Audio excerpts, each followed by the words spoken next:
महाराज जी, किन किन लक्षणों के बाद ही विरक्त मार्ग अपनाना चाहिए? 3 बातें हैं जो हमारे परमार्थ को मिटिया मेट कर देती हैं।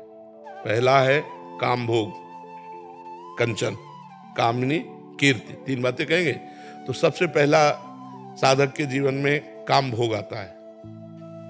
यदि वो स्त्री विजयी है तो विरक्त मार्ग में कदम रखे नहीं, चुपचाप घर गृहस्थी में ब्याह करके अपने भजन को पुष्ट करे। स्त्री विजयी का मतलब हमारे पास अगर भोग उपस्थित है, भोगने का समय भी है, लेकिन हम नहीं भोगेंगे क्योंकि हम वैराग्य मार्ग के पथिक हैं।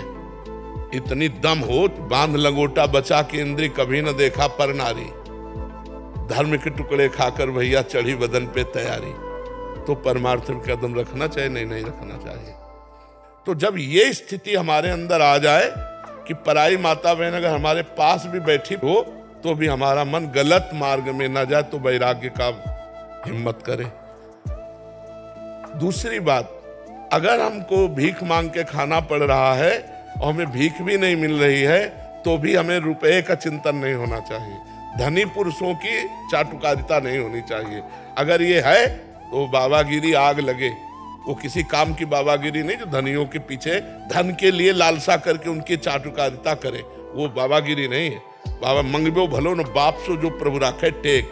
कंचन और कामिनी और फिर कीर्ति, मान प्रतिष्ठा की चाह रखना, ये परमार्थ से भ्रष्ट कर देती है। अगर 3 मोटी मोटी बातें समझ ले कि मुझे कंचन का मोह नहीं रखना, कामिनी से मोह नहीं रखना, मान प्रतिष्ठा से मोह नहीं रखना, रात दिन हर परिस्थिति को सहते हुए नाम जप करना है, तो वैराग्य में चले। अन्यथा घर में रहकर भजन करे तो सदगति हो जाएगी। बाबा जी बनने पर पाप होए तो फिर और का, मान लो चोर है तो दंड मिलकर पवित्र हो सकता है, लेकिन पुलिस चोर बन जाए